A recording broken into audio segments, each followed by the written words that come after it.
আজি আছোঁ মই মাকৈ খেতিত পথাৰত আহিলোঁ।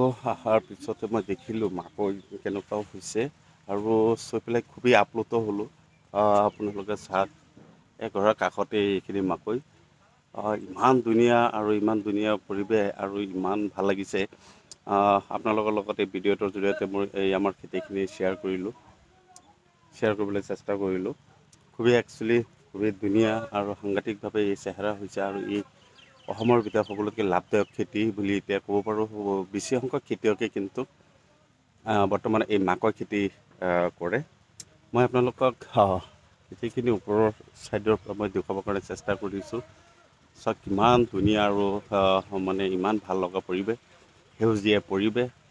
একেবাৰে দুবাৰ পানী দিয়া হৈছে আৰু এবাৰ সাৰ দিয়া হৈছে, বাকী একো নাই। কিন্তু সেই মাকৈ খেতি বৰ্তমান সময়ত এক লাভদায়ক খেতি আৰু সেইকাৰণে অসমৰ প্ৰতিজন খেতিয়কে বেছিকৈ এই মাকৈ খেতিটো কৰিবৰ কাৰণে চেষ্টা কৰে আৰু মাকৈ খেতিখিনি কৰি আছে।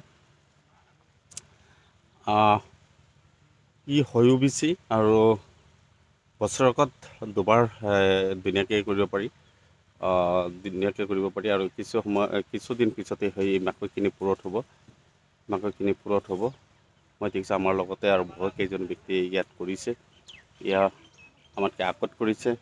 এইখিনিত ফুল ওলাইছে আৰু যিটো আপোনাৰ মাকৈ লাগিছে আৰু মাকৈ ইয়াত আৰু এবাৰ পানী দিয়া হৈছে। ইয়াতে পানী দিছে আৰু পানী দিয়াৰ পিছত এই ধুনীয়া এটা পৰিৱেশ ধুনীয়া হৈছে খেতিখিনি।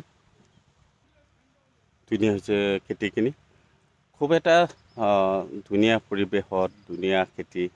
মই এটা সময়ত সঁচাকৈ ইমান খেতি বাতি কৰি ভাল পাইছিলোঁ আৰু এতিয়া সময়ৰ তাৰণাত হয়তো সিমানখিনি সময় দিব নোৱাৰোঁ, যাৰ কাৰণে ঘৰৰ পৰা সেইখিনি কৰা হয়।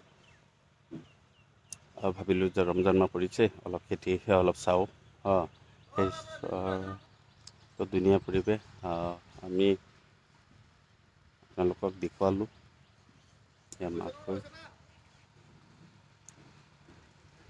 মাকৈ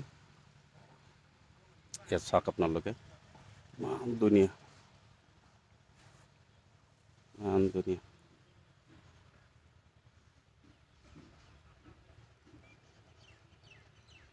ইমান ধুনীয়া পৰিৱেশ, ইমান ধুনীয়া খেতি, ভাল লাগে, কিমান ভাল লাগে চাওক।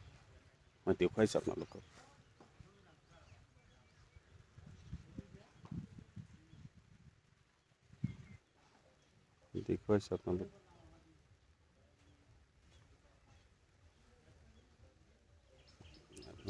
আমাৰ খেতিৰ লগতে চাওক, বহুত ধুনীয়া।